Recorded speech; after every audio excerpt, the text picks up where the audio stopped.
I think we'll go ahead and get started. Can everybody hear me okay? Yes. All right. Well, welcome tonight. My name is Dennis Bain, and I'm with DLR Group Architects. And with me tonight is Jason Lemke, who's over there, and he's going to be pushing the buttons as we go through the slides tonight. But we're planning to give a presentation very similar to what the Facilities Committee Task Force gave a few weeks back to the school board. So if you're able to see that, we'll be pretty much doing very similar exercise and presentation tonight. As I mentioned, we're with DLR Group. We were hired 9 months ago to come in and help the school district look at their phase 2, I guess, of their facility master plan. If you all recall, the original referendum for $139 million was to take care of some deferred maintenance, some new windows, some new roofs, some mechanical replacements, and those type of things. We were brought in to help figure out educational adequacy and really kind of set a benchmark or a destination, if you will, on the horizon for the next 10 years as you work towards something versus looking back and repairing. So that was basically our task and our job in working with the Facilities Task Force that was led by Jude, and we'll have her come up tonight and kick this thing off and share a little bit more about the process. Jude? Hi, good evening. Thank you for being here. So I'm one of the school board members. What happened back in August of 2012 was that last year, 2013, was when we approved the DLR contract, the board asked to have a committee put together that would kind of be a task force to oversee the process and participate in the process. And so it's a board committee, and I'm one of the board members on that committee. The other board member on there, and we were both appointed by our president, Ken Scrivano, who is here tonight. Thank you, Ken, for being here, is Dr. Michael Harner. We have 8 members on our committee, and I just wanted to share a little bit with you about the people who are on the committee. And the reason I want to do that is so that you can understand the community input that we've had all along. This has been, since it's a board committee, every single meeting has been open to the public. It's all been because of the Open Meetings Act. And everything has been done, as people say, with open doors and open minds, and we've tried to engage the community. I do realize that our meeting schedule wasn't always accommodating to everybody else's, but I'm so glad you're all here tonight. Our committee, in addition to the 2 board members, had 2 administrators on it, and one of those is Mr. Todd Schmidt, who is in charge of all of our operations and maintenance and facilities for the district, so he had a wealth of information for us. Dr. Aaron Jarrett also sat on the committee, and Dr. Jarrett is at a meeting right now representing the school district about the Lincoln Promise Zone, the scholarships for the high school students going on, and he will be here, and we'll all be around to answer questions and have conversation afterwards, but that's the reason you don't see him here at this moment. Before I introduce the community members who are the voting members on the committee, I'd just like to tell you that we had some ad hoc committee members, and by that I mean they sat at the table and they gave their input, but they were not voting members whenever we had to come to a decision on what we were moving forward. We had Mr. Ben Holmstrom because he represented, he gave us some information. His background is in construction and program management, and so he brought us information from there. We had David Sidney, and he brought us in line with what was happening in the wider community in the from the city, because he works for the city as a city planner. We had Mr. Paul Goddard sit at the table, who is the vice president of the REA. We wanted to make sure that the teachers, that we were hearing what they were saying. And we had Mrs. Lisa DeCera, and she works specifically on restoration of older buildings, how to repurpose, so that we always kept in mind the bones, the structure. Is newer really better? How can we, work with what we have? So the voting members of our committee, and there were 4, so that we had an equal membership of community representation to district representation, and district I mean the board and the administration. We had 4 community members. The first one that I'll tell you about is Dr. Dennis Herezlak, and he's here, and wave your hand in the back. He worked for the school district for 23 years. You probably recognize his name more in line with Winnebago because he ended up, he finished out his tenure in school districts and working with schools as the superintendent in Winnebago. But he lives in Rockford. He's in the Walker sub-school district there. He's been a teacher for 6 years. He was he oversaw a preschool program for a year. He was a principal at Bayer, at Gregory, and at Bloom for a total of 11 years. He was at Central Office Administrative or Assistant Superintendent for 5 years. So he brought a wealth of information to us, especially historically about where we've been with these buildings and you know what kind of numbers we had and what kind of issues you might have had with buildings. Ms. Tana Vittori was one of our committee members, and she's up here with the orange. She's the special project manager for the Rockford Area Convention and Visitors Bureau. So all this beautification that you've seen around the city, the strolling on state that you saw at Christmas time, all those things have been under her purview. She's brought them to us. She's also vice president of Rockford Share Fest. So she has been in the buildings intimately working as a Share Fest volunteer, but also, and more importantly, coordinating the changes that we've seen come about through the Share Fest initiative. She lives in the district. She actually moved to the district because she believes in this community. She and her husband ran a business up in Roscoe area for about 30 years before they moved down here. But through her work with Share Fest and her job and everything, she really believes in this community and wanted to see a turnaround. And again, intimate knowledge of the buildings, having been working in them. And I want to make sure I don't short anybody. Lloyd's here, if you want to just wave. Lloyd Johnson. He's lived in Rockford since 2007. He is currently president of the NAACP. And he's a member of the RPS 205 Community Input Committee. He's a member of our RPS 205 Diversity Council.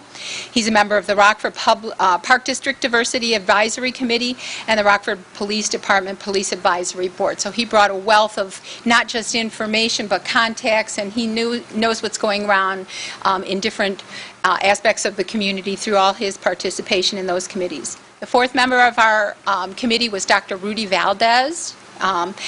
And he's been a resident of Rockford for 25 years, and I don't see him yet, but he called me and he said he's on his way. He works at UTC Hamilton Sunstrand. He's an engineer. He's been there, I'm trying to think how long he's been there. Probably 25 years since he's been in the community that long, but I won't stand on that. But he has been a program manager there for over a decade on the U.S. space program.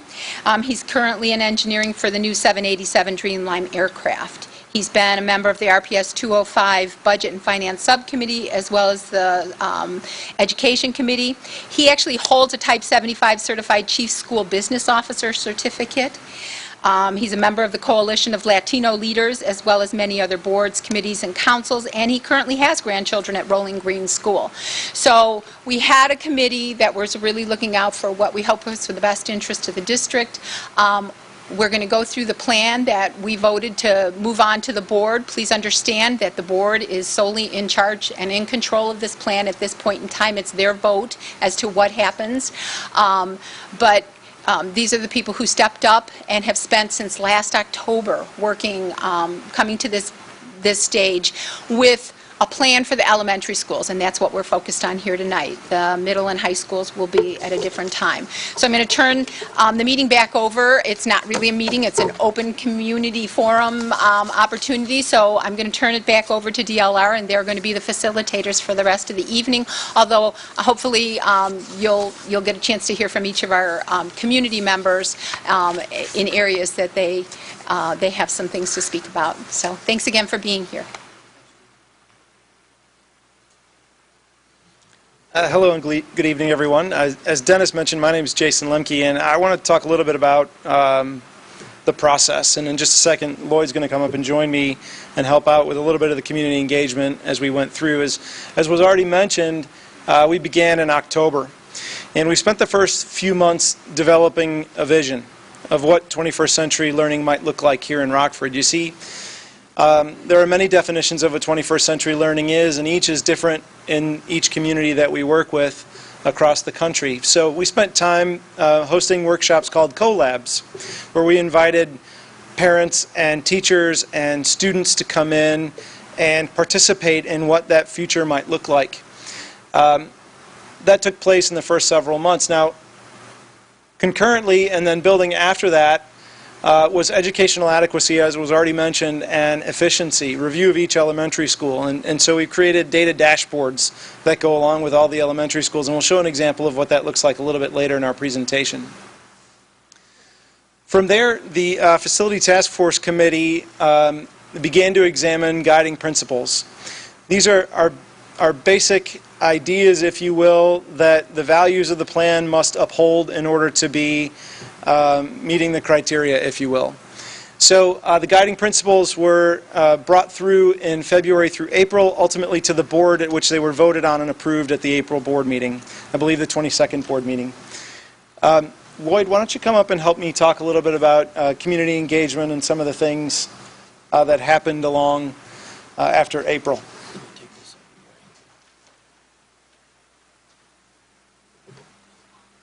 Welcome. Good evening, everyone. Good evening, everyone. You don't look happy. It's just a proposal. Keep that in your mind.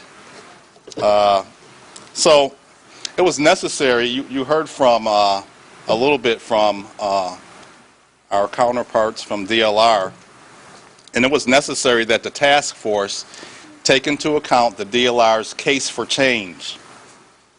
They placed a brilliant spotlight on building conditions, environmental efficiency, and educational adequacy. Nevertheless, it was equally important that community representatives on the task force bring the spotlight to the concerns of District 205's community members. There was a consensus among task force members that community engagement and involvement was extremely important to this process. We maintained a focus on the need for transparency and community participation in developing a recommended plan. Several community sessions were conducted throughout the district, generating hundreds of documented participant input. Hopefully you all were there during those sessions and gave your input. It was tremendous. Taking this input into consideration, 3 scenarios were presented. And you all remember those 3 proposals. And to say the least, these proposals generated a tremendous amount of thoughtful, critical, and emotionally charged feedback. The community feedback sessions were extremely instrumental in helping us develop a recommended capital plan that is presented to you today. The larger concentration of community feedback centered on issues involving the impact on the neighborhoods, social capital, and the local economy. Questions were, will the quality of their neighborhoods be enhanced or will they deteriorate? Will relationships and community cohesiveness remain intact, or will they disintegrate? And what impact will the proposals or the proposed changes have on the local economy within their communities? Will there be growth or will there be blight? These were very important and critical questions and concerns. These community concerns were carefully taken into consideration as we went through the process of shaping the present recommended capital plan. In the final analysis, we referred to our guiding principles and their goal of improved learning and providing equitable, quality educational opportunities for all children in our district. As we move deeper into the presentation, you will hear more detail from other community members and representatives as they expound on how we arrived at the current proposal. Thank you.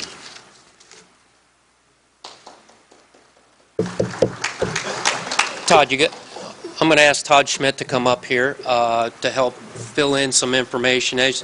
He's the Director of Facilities here for Rockford, and as you all know, leading up to the last referendum, there was a tremendous amount of homework that Todd and his team had done leading up to the existing conditions of all your schools. And so we used that information and rolled that into the process, and I'd like him to just talk about that briefly, particularly the building capacity and the kick off the dashboards.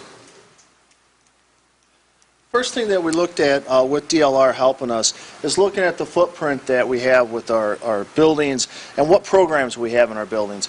A lot of our facilities, just because they have empty classrooms, we put a program in there. If we need space for an early childhood classroom, we throw it in there. If we need a space for special ed, we put it in there. So what you have is a building like Marsh up in here where it has 4 or 5 different programs. So part of the zone concept, if we look there for the neighborhood schools, is have the students attend the school in their zone or closest to it.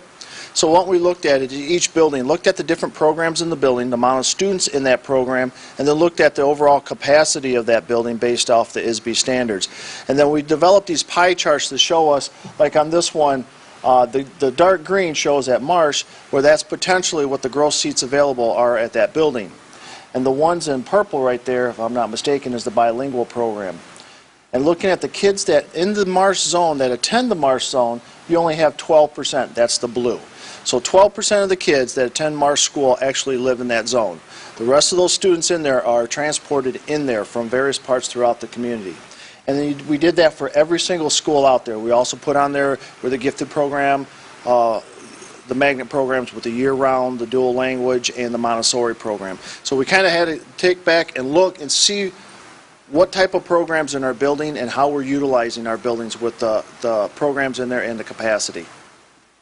Then we took this with DLR, some of the input that we had with the district for the conditions of the building. There's a lot of indicators on the condition of the building. It looked at the HVAC system, the mechanical, electrical, the plumbing, the electrical, the windows, tuck pointing, masonry work, security systems, technology systems, everything that have to do with the building. What condition was it in? So that was a condition analysis on it. Then DLR went there. We took data loggers. We put data loggers in each of our schools, and that measured the acoustics, the temperature, the relative humidity, and Carbon dioxide. carbon dioxide, CO2 in there.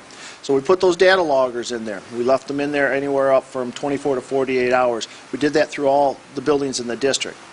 Took that along with the educational adequacy and the condition index, and we made these charts up here. These are data dashboards for each of the individual buildings that show all the data that we collected, and DLR put them in here to one format, and it gives a little bit of history of the building, where the kids are at with some of the pie charts, the rankings in there for the energy. We also did energy analysis of all of our buildings. Actually, DLR did with one of their engineers.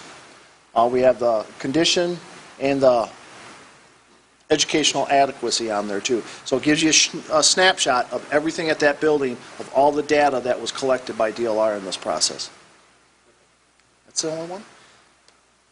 So let's back up one second real quick. So as you can see, as Todd talked about the pie chart, and you look to the diagram to the right, what I call an array diagram, it starts to identify a snapshot in time in terms of the attendance that makes up the Marsh Elementary School. So you can see where students are coming from all over versus in that attendance zone, which would be a very small array, almost like a purple dot. So we needed to do that just to figure out where the students are coming that make up that pie chart. And we did that for each and every building.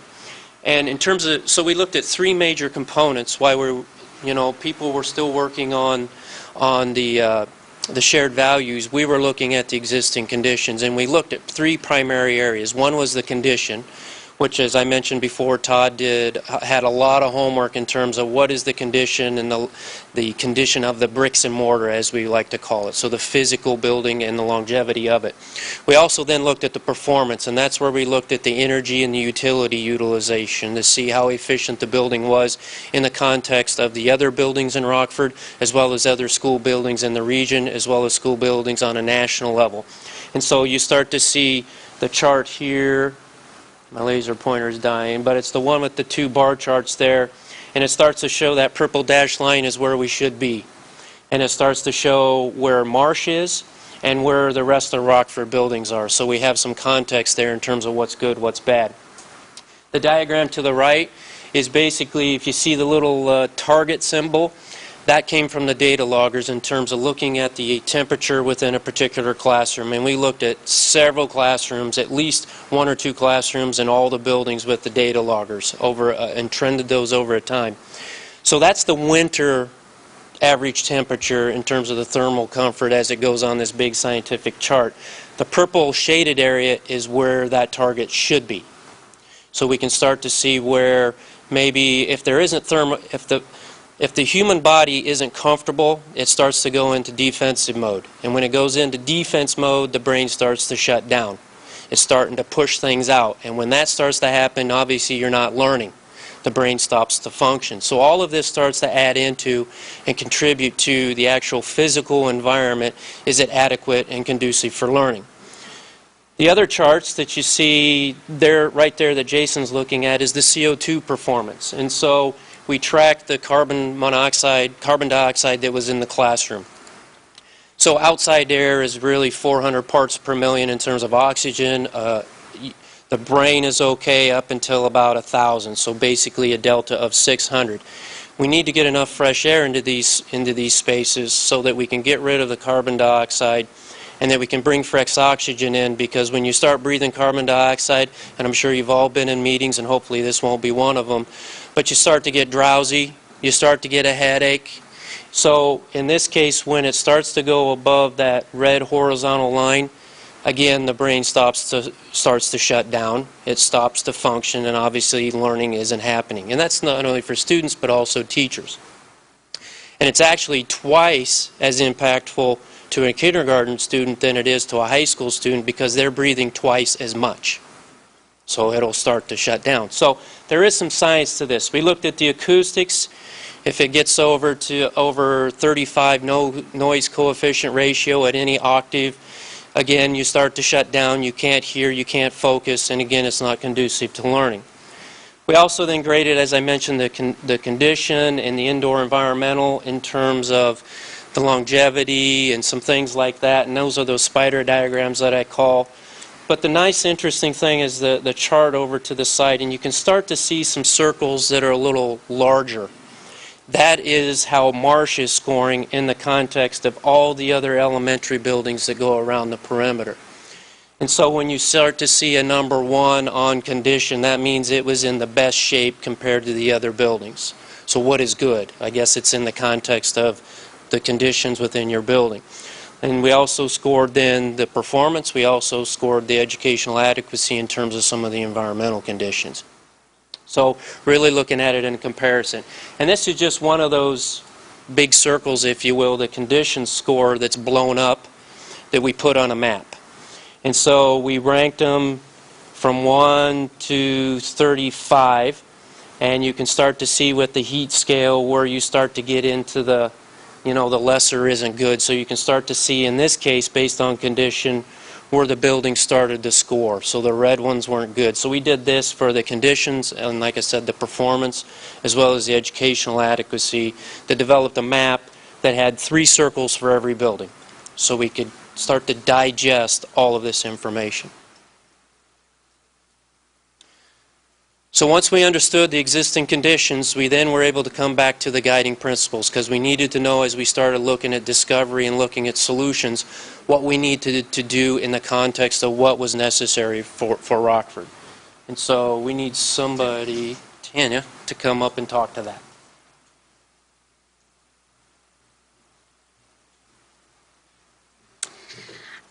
I think it's important to understand that, as Jude detailed, we came to the task force and we're committee members, and we all came with different professional backgrounds, as well as we live in different parts of the city. So as a committee, what we did is we put together values, or the guiding principles, which is really what drove our discussions and ultimately drove the recommendation that we presented to the board. There are some that you would expect. I don't know if you can read that well, but there are principles that deal with safety, talk about parental involvement, student benefits, and appropriate facilities. And I think that those would be expected. But a few that this task force was very intentional about and championed that maybe not expected is to, one, understand that our schools are public investments. So with this recommendation, obviously there are some schools that are recommended to be closed. And so if that would be approved and it would be necessary, then we have appropriated funds so that we can take down the building and have green space or perhaps a park-like atmosphere. We're also recommending that a task force be created upon passage of our recommendations to oversee a potential purchase of school buildings. So the task force would help to vet the purchaser and the development plans and make sure that funds are available so that a school building does not sit vacant for an extended period of time. We do understand that schools should be neighborhood anchors and neighborhood centers. On a high level, we've also been intentional to look at some programming and wherever possible to make sure that we have programs in schools that are closest to where those students live. So while guiding principles can sound like a non-essential, it was very, very important so that we didn't let our personal biases come to the table, but we really kept focused on the principles to develop this recommendation.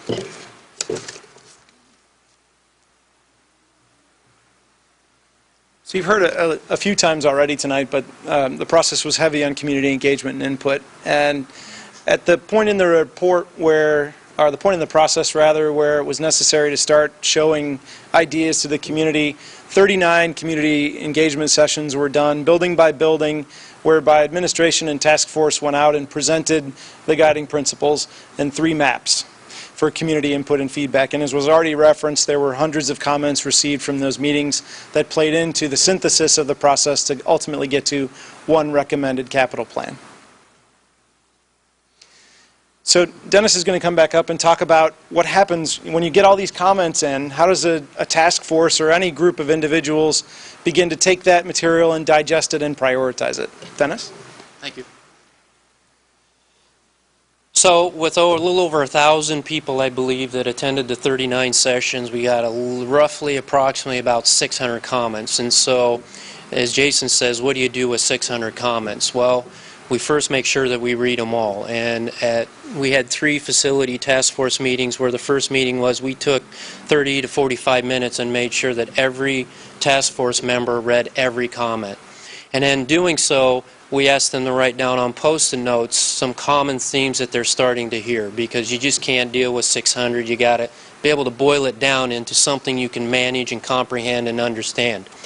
And from those 600 comments, we then had each member put Post-it notes up on the wall, and there was maybe 100 of those. Then we asked the committee to organize those comments in terms of what they felt were like themes, if you will. And then once we got these groupings, we asked the Facilities Committee Task Force to now make a statement about those like ideas or comments. And then we spent a good 30 minutes making sure that the wording of that exact point or the exact theme was understood by all, because it was important that as we started to prioritize and to digest those, to make sure, is that a consensus item or is it a question, or is it information that we have that we just need to do a better job of communicating it? And then what are those that we need to roll into the new version of MAPS? And so at the end of the day, there's roughly, I believe it was 10 or 11 themes. And several of those were consensus items. Several of those were information and things that we had done that we needed to just do a better job of communicating. And then there was a few that we needed, the Facility Task Force asked us to roll into maybe modifying one of the maps, because there was a consensus amongst the 600 comments that we're going in the right direction, and they also, everybody that participated felt that they had enough information to be able to make that decision. So it was a good and a good there. But we explored it in a couple more maps after another meeting, and we spent a good 3 hours, I think, going through those 2 maps in terms of what would happen if we applied those 2 or 3 comments that we had heard. And the consensus then was the final recommendation, which was the plan that is part of the proposal that was agreed to by the facility task force that was put in front of the school board. And so the key there was we got a lot of community input, and we made sure that we digested it, understood it, and actually applied it on all senses. So I think we're going to ask Rudy to come up to do the heavy lifting and talk through the maps.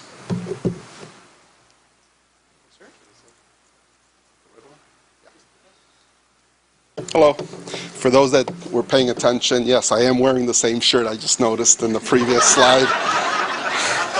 But that's the task force team shirt. I just want to point out. Yeah.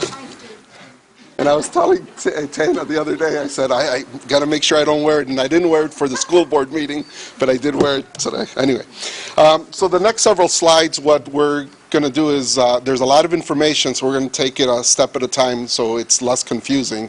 We're going to be using this legend. I'm going to repeat the legend as we go through each section to make sure that we're still aligned.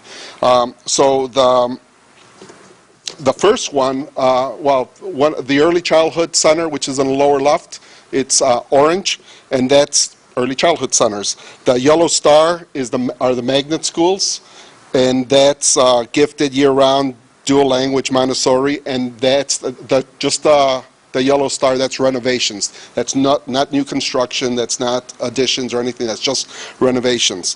The yellow and green star are for magnet schools, and that's in the upper right, and that is for repurposing or additions and renovations combined when they're doing multiple ones.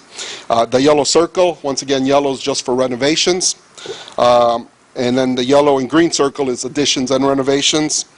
The red circle is closed, demolition or selling, as was mentioned, that there's going to be a committee that addresses that, but there is $500,000 that's been set aside to, if we can't do anything, if we can't sell it, then it's going to go into green space. And then the green dashed line, which is right there, where is it? I'm pointing there instead of the green dashed line right here, is we're not sure exactly where the new schools are going to be, but we know it's going to be in the zone. So when we see it, it's really in that boundary. Okay. So the strands represent the number of classrooms per grade level. So the legend shows the school size by strand. So one strand is less than 172 students, 2 strands is up to 344, 3 strands up to 516, and 4 strands up to 688. And just to put it in context, with schools that we have, Kishwaukee is a 2-strand school, and that has 274 students. Brookview is a 3-strand school, and that has 521 students. And Riverdale is a 4-strand school. It has 608 students. And again, I'll repeat the legend as we go along. Who's got the? Oh, it's okay. Makes it easy. All right. So early childhood centers. And each slide is going to build on it. So we're not going to, in the next slide as an example, we're not going to eliminate the early childhood centers. We're just going to keep on adding. Right? So early childhood centers, there's, from the top down, there's 4 of them. And what I'm going to do is, for each of these, I'm going to give an example, 2 examples of some of the renovations or some of the changes that are happening or are proposed to happen. But for the first one, I just want to give you a bigger list, because there's a big list with a whole bunch of changes. But just for the sake of time, I'll just do 2 per school. But the first early childhood center is Summerdale, and that's in the from the top down, and that's going to have secured entrance, new windows, new blinds, electrical upgrades, abatement, mechanical upgrades, painting, and flooring. Then Fairview, it's once again from the top down, so it's over to the roughly in the middle, and that's going to have mechanical upgrades and painting as well as other things. Bayer is being repurposed, and Bayer's over to the third one down from the top, and that's going to have flooring and paving. And then Nashhold, which is in the lower right, the lowest one, it's going to be repurposed as well. They'll have abatement and electrical upgrades. And the recommendation was really to have these early childhood centers instead of the scattered, wherever kids can fit, instead of the scattered classes across 9 schools. So the current locations for the early childhood centers are the current ones that we're going from the 9 to the 4 centers is Summerdale, Fairview. Those stay the same. They're still going to be centers. We currently have them. Beyer, Marsh, Riverdale, Rolling Green, Westview, White Swan, and Dennis. Okay, so we're going from those 9 to 4 centers. The Haskell year-round, as well as Montessori, those are just going to maintain their early childhood classes since that's part of their respective programs. So those, what they currently have, they're going to continue to have. All right, so once again, we're leaving early childhood centers on the screen, and we're going to go to the magnet schools. And the magnet schools are both the yellow star, which is just renovation, and the yellow and green, which is renovation and additions. So the following is recommended in order to, maintain these successful programs. Montessori is currently, I'm going to have to get over here. Montessori is currently in the, sure, please, thank you. Montessori is currently in the Thurgood Marshall building, grades 4 to 7, and Haight building, which is right next to it, it's pre-K to 3rd grade. And the plan is to repurpose Marsh, which is the yellow and green star, to house all of Montessori from the Haight and Marshall buildings, with new construction renovations, such as cafeteria additions and electrical upgrades. What that does is it frees up the Haight building. The gifted program, which is currently at Washington, grades 1 through 5, and it's in Marshall, grades 6 to 8, they're going to combine. So all the gifted is going to be housed in the Haight and Marshall campus. So the yellow star, which is Marshall, there's auditorium renovations and paving. And yellow and green star, which is the Haight building, is gymnasium addition and flooring. Okay? Mm-hmm. All right, so that's early childhood. Magnus, now we're adding the yellow circle, which is the renovations only for the non-early childhood and non-magnet schools. So this is just the remaining elementary schools. So renovations from the top down for the 8 buildings are Conklin.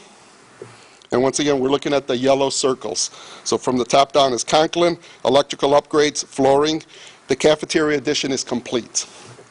Spring Creek is new windows, abatement, and the cafeteria addition on that one is complete as well. Alice is the 3rd one down, painting and flooring. Then Johnson, mechanical upgrades and paving. That one also has a cafeteria addition that's complete. Washington is going to have auditorium renovations, library renovations. Then Lathrop, new windows, electrical upgrades. The cafeteria addition is complete on that one as well. Rolling Green have abatement and new windows, and the new parking lot is complete. That's where I have 2 grandkids. That's where they go, and it's, believe me, it's really nice to be able to park in that new parking lot to pick up the kids. And then Froberg, painting and flooring. The computer and STEM lab addition is complete, and I know that I work at United Technologies, and we've been helping out in different areas and talking to the teachers at Froberg. They just love that lab. It really, they love it. We're going to be able to do a lot of things in partnering with them. So that is the renovations, the yellow circles. Okay, the additions and renovations, which is the yellow and green circles, it's going to touch 11 buildings. Westview, cafeteria and classroom additions and electrical upgrades. Carlson, cafeteria addition and painting. Welsh, cafeteria and classroom additions and abatement.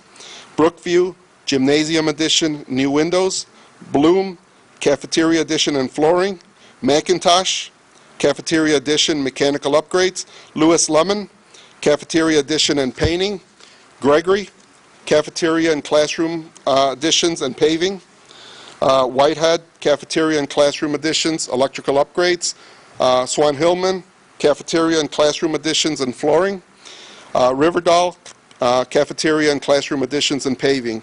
And just to make a point, there's only 5 schools, of all the schools that we've been talking about, there's only 5 schools that will not have additions. Barber, because it's large and it's relatively new. Ellis, Haskell, Rolling Green, and Washington. Okay, all the other schools will have additions or have had additions completed. Okay, next slide. All right, the red circles was closed, demolished, or or sell, and also yeah, okay, so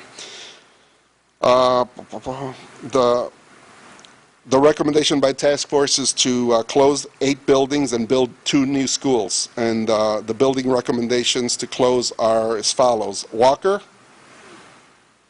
Dennis, King, Kishwaukee, Nelson, Thompson, White Swan, and Cherry Valley. I think, can we see the green dash line? Yeah, okay, so the green dash line is also there. It's hard to see, but it's like, for instance, it's in between those 2, Kishwaukee and Nelson, in between there. The new school is going to be in that zone, that area. And then over to the right, between those 3 in that zone, is going to be another school. Now, there's, again, as was mentioned, $500,000 is in the budget for demolition and converting into green space for buildings that cannot be repurposed or sold in a short period of time. And that's key. Short period of time. We don't want schools to become a blight and be there. I mean, that has happened. That was a concern. That was, we heard that loud and clear from the community that, it's one thing you say that it's going to be green space, but when? Well, it's going to be a very short period of time, because the default is it's going to turn into green space unless somebody comes in with, and that's why the committee is going to be formed, unless someone comes in that says, hey, we want to use it for this purpose, and it's credible, it's going to be turned into green space. There's one of the things, because obviously this is the most emotional of all the changes. There's no one factor that drove the recommendation, the inputs from the community, because there's a lot of the community members, from what we heard, really like the new schools to combine them. There's also others that had a different opinion, but they were asking why, how was the decision reached? And there was no one factor. There was multiple factors. The building condition, I think Todd was talking about the process that was taken. The building condition, its size, location in nearby schools, community input, and other factors were all considered. The survey feedback suggested the majority support for new schools, and just a few comments regarding some of the buildings. Dennis, as an example, Dennis, which is the early childhood, and there it is. Comments were made on, well, ShareFest just put in, renovated, part of Dennis. What happens? Doesn't the left hand know what the right hand's doing? No, ShareFest was was well aware of what was going on. Dennis was previously identified to close, but was temporarily in need of early childhood classrooms until we had this go-forward plan, until this go-forward plan gets approved, because it's not approved, obviously. ShareFest was well aware of the recommendations to close and help bring it to a level where it can be used for the short term. Okay, so ShareFest, in fact, Tana was, you're the vice president of ShareFest, and so that was brought up during the school board meeting.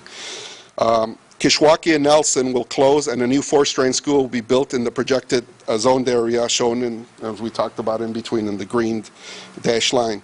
Thompson, White Swan, and Cherry Valley will close, and a new 4-strand school will be built in the projected zoned area again. And then one thing that we kept on hearing as far as a task force is in public participation, people were coming up that were building, or, the recommendation is to build mega schools. all of the schools are within our experience. There's no school that's larger. In fact, the largest school is smaller than the largest school we have. The biggest school we have is Rolling Green. Okay? All of them, and we have a slide on the range. If we have mega school, I mean, if we're proposing mega schools, that means we have mega schools now, which we obviously don't. So it falls within our experience base.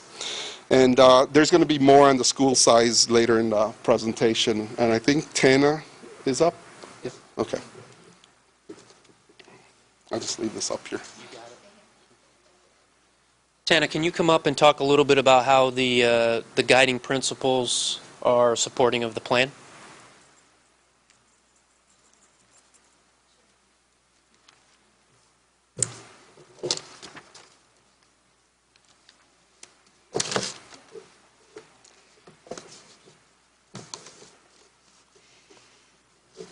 In looking at smaller schools, you can see that with the smaller schools, there are 2 classes at each grade level. And so there are virtually fewer full-time teachers, and often what happens, especially when you're talking about school nurses or teachers of art, music, and PE, they may be at one school for half a day and then have to travel to another school and have their special class in another school in the afternoon. So there are also fewer days of art, music, and other special classes, and there are fewer support staff. In larger schools, there are 3 to 4 classes at each grade level, and therefore there are more full-time teachers that stay within that school all day long. There are going to be more days of art, music, and other special classes, and I hope that maybe Dr. Jarrett can address that, or if there's someone here that can talk about that a little more fully, what that might look like. And then there's more state funding, which can pay for additional full-time staff, such as assistant principals. So there may be schools that have a need for an additional assistant principal, and we will be able to offer that. Additional social worker, parent community liaison, counselor, behavior interventionist, tutor, academic achievement specialist, data coach, and literacy teacher. Obviously, there will be millions of dollars that are saved in operational efficiencies, and there will be greater impact from building improvements that will touch all the students in the district. Yes, what's quick? At the end of the, write it down and we'll get you at the very end, all right? Rudy, why don't you come back up? I know Rudy did some number crunching in terms of how things exist now versus how they might look in terms of some numbers, in terms of students. Okay.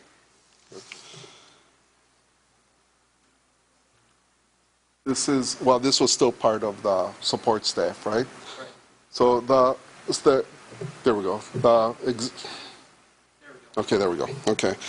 So where are we at? First of all, I want to point out that special ed, this is us. This is the number of students per zone, and just want to point out that special ed in the schools is where that doesn't change. It's where it's needed. We're going to have special ed, and bilingual is brought closer to where students live. There was a lot of discussion with the Latino community throughout, a lot of great participation, and a lot of good input. And there was one of the things that came out is there's no reduction in the number of bilingual strains. Okay. From the number of bilingual strains, we have Swan Hillman, which is 2 strains. Conklin has 1, Gregory has 1, Whitehead has 2, Riverdale has 1, Lathrop has 1, Washington has 1, Ellis has 2, and Barber remains dual language. And can we just go back? So what these numbers is just to give you an idea of the number of students per zone. Now a demographer is going to go ahead and validate those, and once if the board approves it, it's going to go to the next step, and there'll be a lot of validation on the demographics. Okay. All right. So we currently have the existing range in schools right now is 191 students up to 720.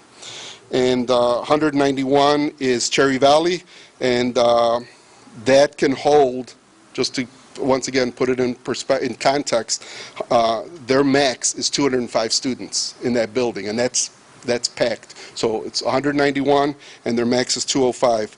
Cherry Valley that's Cherry Valley. Rolling Green has 720, and its capacity is 911. Okay? The proposed is going to change it to 377 to 667. Okay? And the 667, I believe, is, and I could be wrong, because I think it's Rolling Green still, because we're removing the early childhood from that area and putting it in the center. Okay?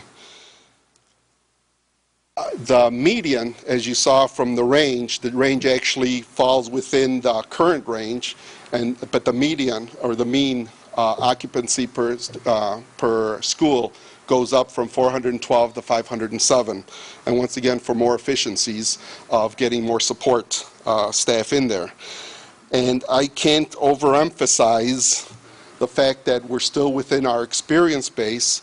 There was other comments that came up about that you're increasing class size. We can't increase class size. That's negotiated with the REA on what the maximum class size is. That stays the same. That wasn't a factor. And the schools, once again, are still within what we currently have. Okay. Is there another one? This is, yeah. Okay, so this is just really a summary of the number of strands per school. We're going from 35 buildings to 29 proposed. And where we are right now for the 4th strand, and once again, that's up to the 4th strand, if I could remember my legend here, which I don't have. Oh yeah, the 4th strand is up to 688. We have 3 buildings like that, which actually one of them is over, which is Rolling Green right now, because that's 720. And we have, because it has early childhood, 16 buildings of 3 strand, and 3 strand again is up to 516 students. 2 strand, we have 9 buildings, which is up to 344 students. And then we have the paired schools, the Cherry Valley and White Swan, and then the other one is the Kishwaukee Nelson. And then early childhoods, we have 3 buildings currently that are just complete early childhood. So the proposed is to go to 8 buildings, the 4 strand buildings, which is again up to 688, and 3 strand is going to stay the same at 16 buildings. 1 2 strand building, which is, I believe, Haskell, right? The year-round. 0 paired schools, so that's the one that's going to be the White Swan, and Cherry Valley, as well as Nelson and Kishwaukee, are going away to have their own school, combined school. And early childhood, we talked about, it's the 4 early childhood centers. Oh, right. Okay. Very good. Thank you. This time I'd like to call Todd Schmidt back up so we can have him explain what this means to his operational budgets with this plan on an ongoing annual basis.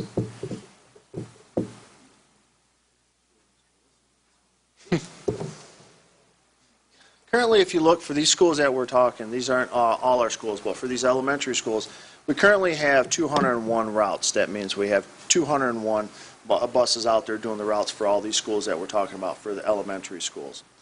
Based on this whole plan, when it's fully implemented, from going from 35 buildings down to 29, we estimate that we should have approximately 176 routes. So it's just not saying we'll be down 25 routes, but a route's not always a bus. We're very confident where we look at we'll have approximately 10 to 12 buses that we'll be able to reduce from our fleet and basically take them off of our fleet. So when we go look to purchase more buses next year, we can purchase, when we get on a rotation cycle, approximately 10 less buses. So that was huge. That's one of the things that we're looking at when we start reducing our footprint, is reducing the amount of buses that are out there on the street. And then we could also potentially reduce the drive time on those buses too. Next one. When we looked at our buildings, we looked at our operational savings. Now, this is the savings where we just have, what's our gas, electric, our water, our fire alarm systems, our mowing, our plowing, our custodial costs. Those are some of those costs we looked at. We looked at $4.6 million is what, for these existing 35 buildings, that's what that costs right there. To basically upkeep the building, turn the lights on, the heat on, buildings that have AC and things like that. Going down to the 29 buildings, that 4.2 million up there, that factors in the additional square footage that we would put at some of these buildings with these additions on there. So it's just not the 35 to the 29 without the additions. We're adding, almost 100,000 square foot. So we factored that in there based off of that building, what their unit cost for, based on some of the energy performance that DLR did. So with that, you see that we're going to have almost $400,000 a year. Once this thing is fully implemented, it's just in those categories there with gas, electric, water, fire alarm system, custodial, and our maintenance with our lawn mowing and our plowing. So that is a savings, and that's every single year.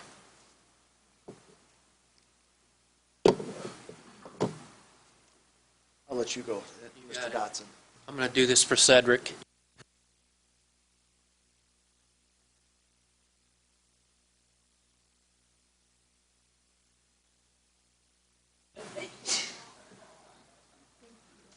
So, this is simple. This is kind of where we've been as far as June 30th, and as you can see, we're here on July 22nd. There'll be the school board meeting on August 12th to talk about the plan, approve the plan, I believe, and then on August 26th, looking at the communication of the 10-year plan on a building-by-building basis. And I know Rudy started going into some of that detail, and there's a lot of it, and a building-by-building case will come out on the 26th. I keep hitting the wrong button. So that's where we're at and where we're going. And so what I'd like to do now is call up Aaron to talk about the financial review. Thanks. I'll take us through the financial portion of the presentation. I'm going to skip to the next slide. There's basically two different, and this is a little difficult to see because it's so small, so I'm just going to kind of give you the highlights. But there's two things I think we need to talk about from a financial perspective. One is, where is the money going to come from? We passed $139 million of GO bonds in 2012. That's what the referendum brought to the table, but we're actually spending a total of $250 million. So where do the remaining funds come from? Well, we have about $18 million in life safety funds that will fund some of the work. We have $50 million in reserve pledge that is going to fund this program, and you can see the pie chart, how that all breaks down. We are also using what's designating money from our corporate and personal property replacement tax. That is $3 million a year for the next 3 years, and then we will sell bonds from that $3 million over a 10-year period to generate an additional $25 million for a total of $34 from that fund source. We will also pull some remaining funds from operations. The total spend, again, is going to be $250 million, and we feel comfortable that we can do what we've planned to do over a 10-year period. However, one of the things we have to think about, just like you do on a smaller scale when you look at a family budget, is the money going to come in at the right time in order for us to have access to it to pay for these projects?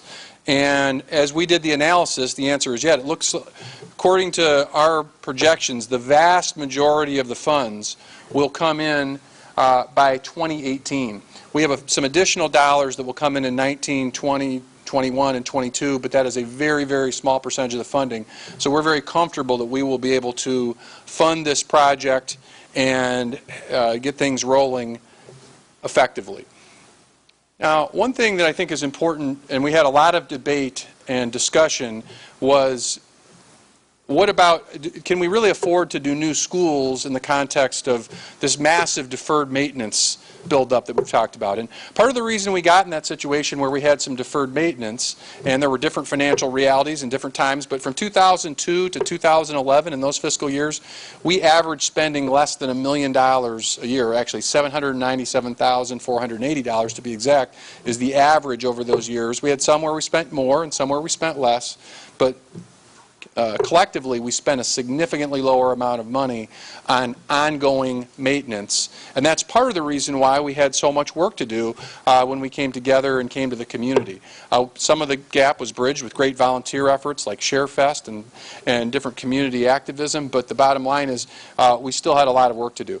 We have started budgeting differently going to FY 2012 to the present. That average is up to about $3.3 million. So we are starting to do that work, and that gives me confidence to stand here and say we're committed to not just having this be a one-time infusion of investment in our schools that then stops, wait 10 or 20 more years, and then start from scratch again. We want to simultaneously invest in our buildings, and Mr. Schmidt and our team will be creating an ongoing maintenance plan as well. So this is our commitment that not only are we going to address what is built up, but we also want to address our ongoing needs.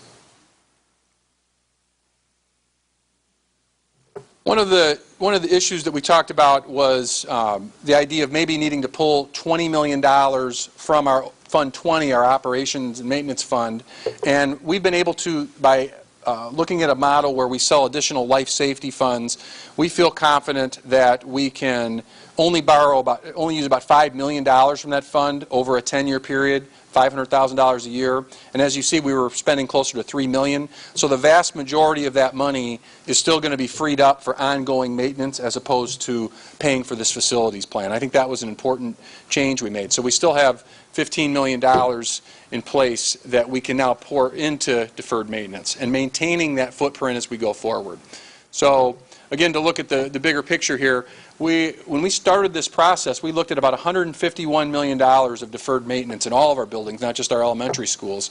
And our capital plan addresses the vast majority of those projects. What is left will be addressed from Fund 20 moving forward. As you can see from this chart, the vast majority of those funds, those projects will be addressed over a 10-year period, prioritized, and then we will continue to make those investments moving forward. What's exciting is we're moving from a reactive strategy to a very proactive strategy of really doing high-level investment and supporting that with ongoing maintenance and investment.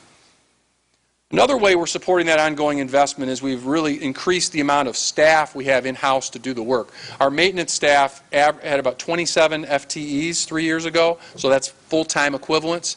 We're now up to 38 people who are, their full-time job is to do different trades work to maintain our buildings. So in addition to that cash investment, which you have to have, because those people have to have money to do the projects with, we're also going to have the people freed up to make those investments as well, and we really want to commit to continuing that investment moving forward. Again, emphasizing the importance of having a plan and a community-wide process to make sure that we do not leave blight behind. So we're going to devote $500,000 per site in our plan to make sure that that does not become an issue.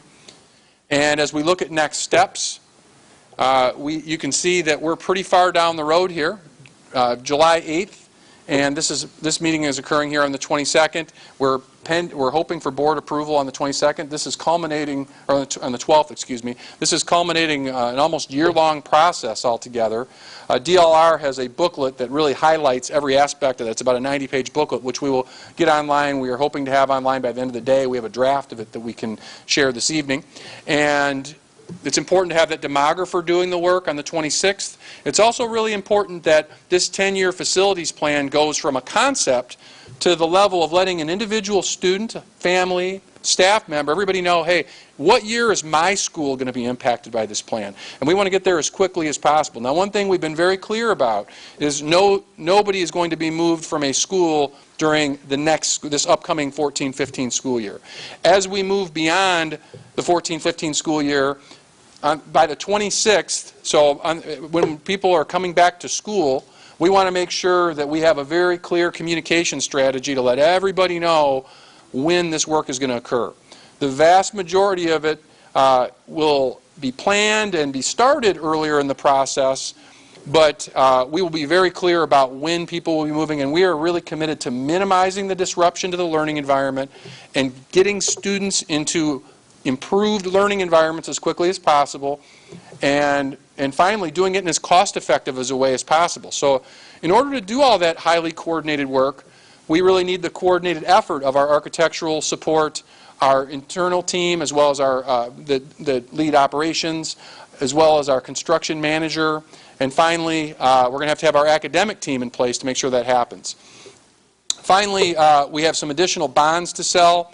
And one of the things we were very careful to do is we did not, as we change elementary zones, we know there will be some impact on middle and high schools.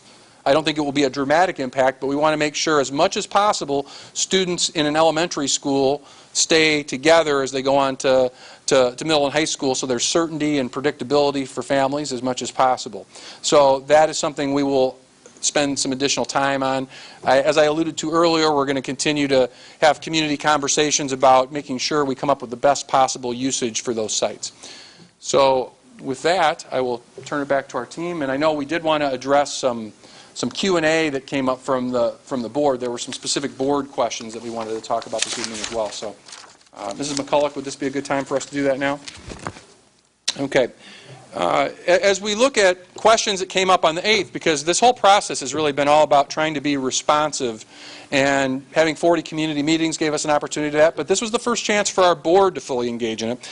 And so there were a number of questions that came up at the board meeting. So one thing, and I'm going to just kind of highlight our response. A lot of these are very detailed documents that I'm not going to read to you, but I will kind of articulate what we've done to address some of these concerns. First of all, DLR, our group who's helped lead and facilitate this process, the question was asked about 21st century learning environments, coming up with a modified map that makes sure we do have the financial numbers on the map so that people don't have to look on two different sheets, and a full process booklet. And what we will have for you that encapsulates and covers all of that information is this newly revised 90-page booklet. I believe we have a few copies for people to review this evening. It's in draft form.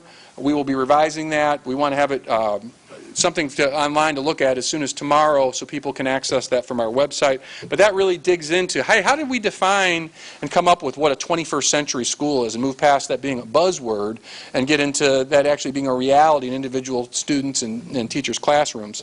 And again, that process booklet is 90 pages long, and it takes you through the last 10 months. It really tells that story and of how we, every step of the way, worked from a very high level, what are we kind of dreaming about our schools being in the next 10 years, to the actual details of our implementation planning. We also had some questions about, give us some follow-up information about, can we really do what we're saying with elementary schools that are primarily 3- and 4-strand elementaries instead of 2-strand? And Tana alluded to that earlier in her presentation. And again, one of the benefits that I think is really, really powerful here that was already mentioned is in our elementary buildings, and we have Mrs. Jacobson, our Assistant Superintendent for Elementary, provides some details, but we feel confident that we will, in addition to having more full-time staff in our buildings, and by full-time I mean instead of an art teacher having to be in 2 buildings, an art teacher will primarily be able to be in 1 building now. Now, what does that give you? That gives you 100% of that person's time, energy, and focus. When you talk about somebody having to be in 2 buildings, there are 2 different sets of meetings they have to be a part of, 2 different sets of school communities that they need to be a part of. This will really maximize the impact of our specialists in particular. So we think that is a powerful piece.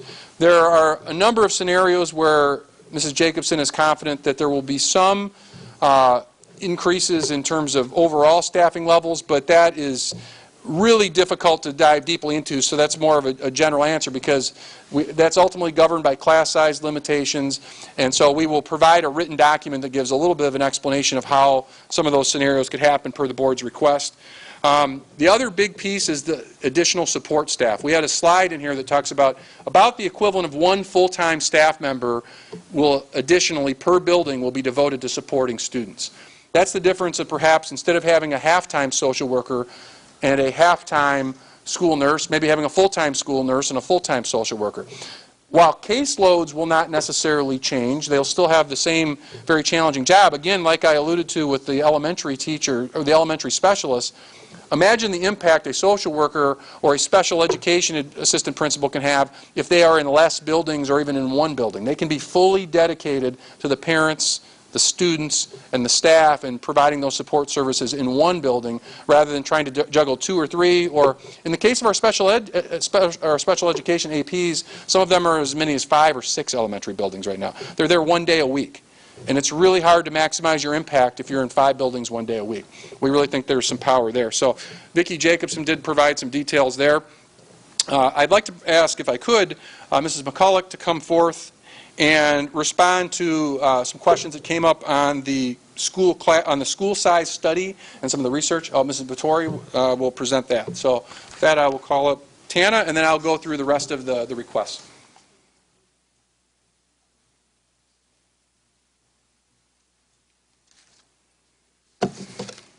When looking at the impact of school size, what we found is that the data was really inconclusive. And so after looking at this a number of studies and having a lot of discussion about it, we put together a statement, and I'm just going to read it because I don't want there to be any confusion about what studies say or they don't say.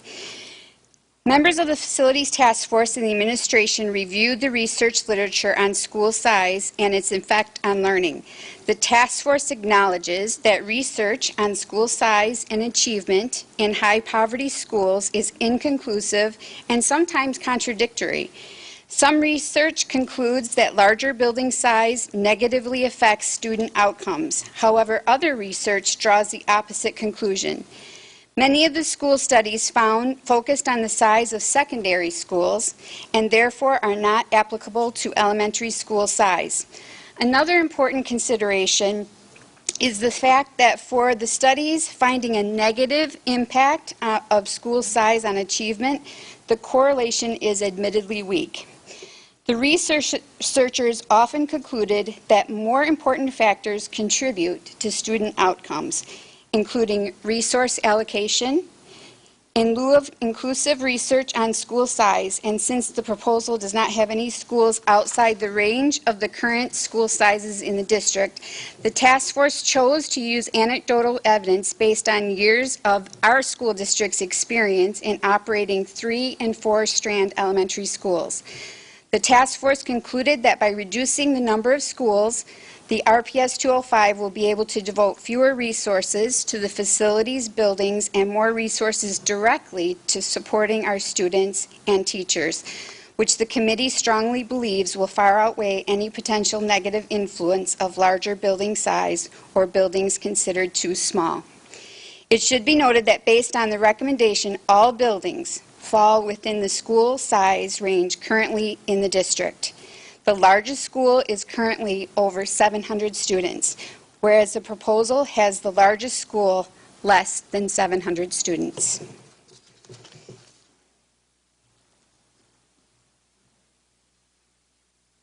Thank you. Other requests were additional information about what goes on inside the classroom. I think DLR's booklet will provide some great things and some next steps. If we do put forth a referendum to build new schools, what the next steps would be and how we would move forward. All of these documents will be posted online, and we can provide some of that information. There was also a number of questions about financial risk. What happens if some really challenging things happen in the economy that go beyond what could happen? And so we have a very detailed chart that Mr. Lewis put together that outlines fund by fund, those different funds that I went through earlier, what the potential risk is in each of those areas, and we feel very good about the recommendation we're making there.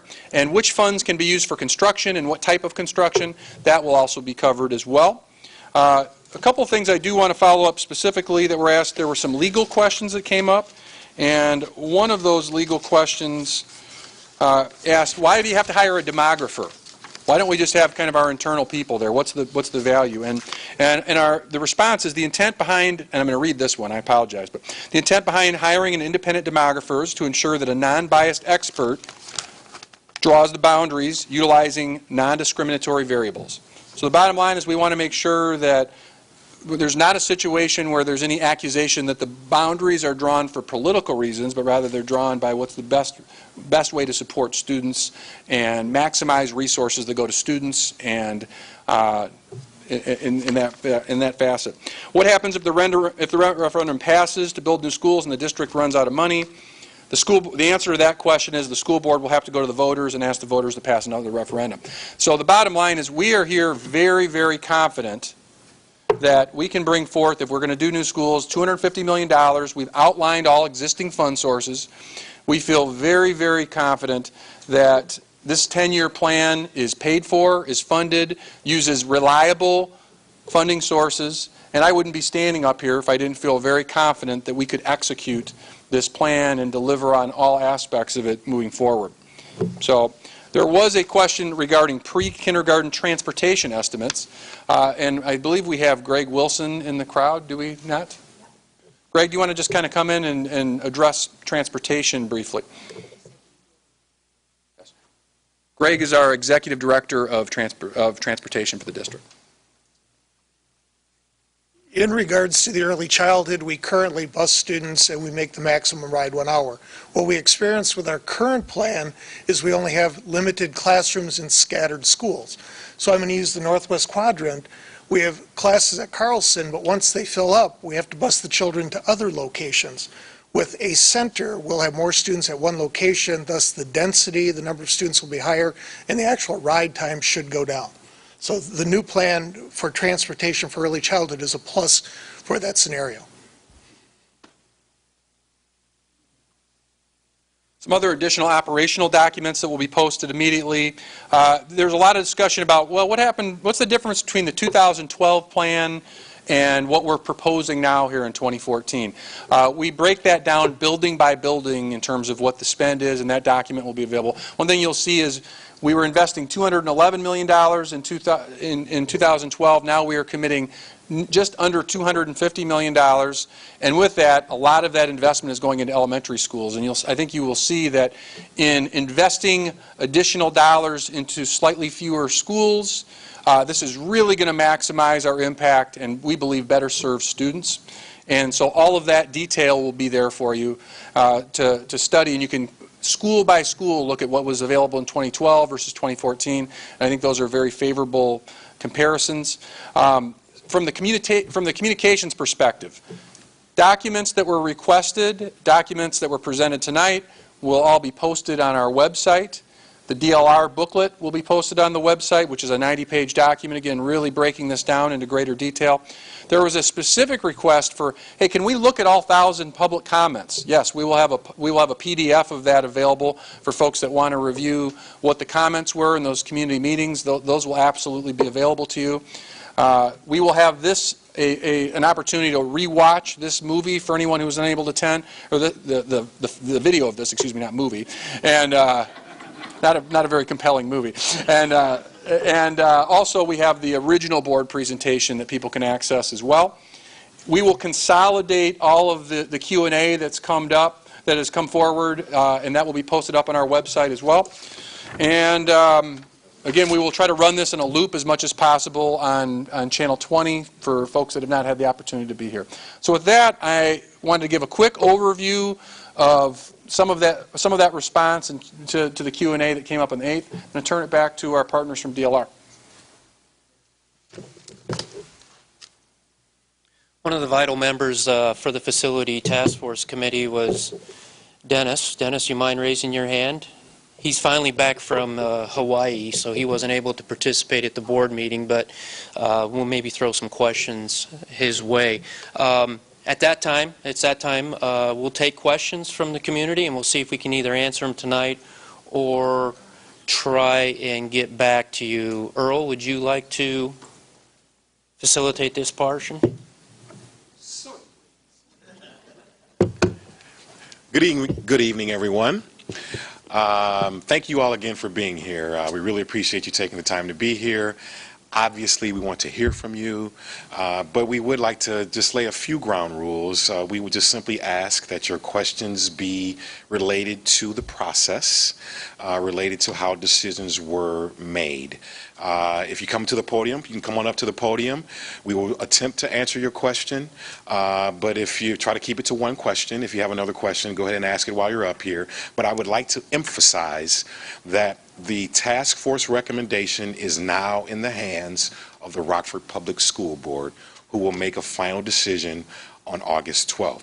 So if you have additional questions or additional input, I would just simply ask that you please contact your school board member, because they are the ones who will make the final decisions. And so with that, if someone would like to raise their hand and ask a question, I'd be happy to come on up to the mic. Come on up. Good evening.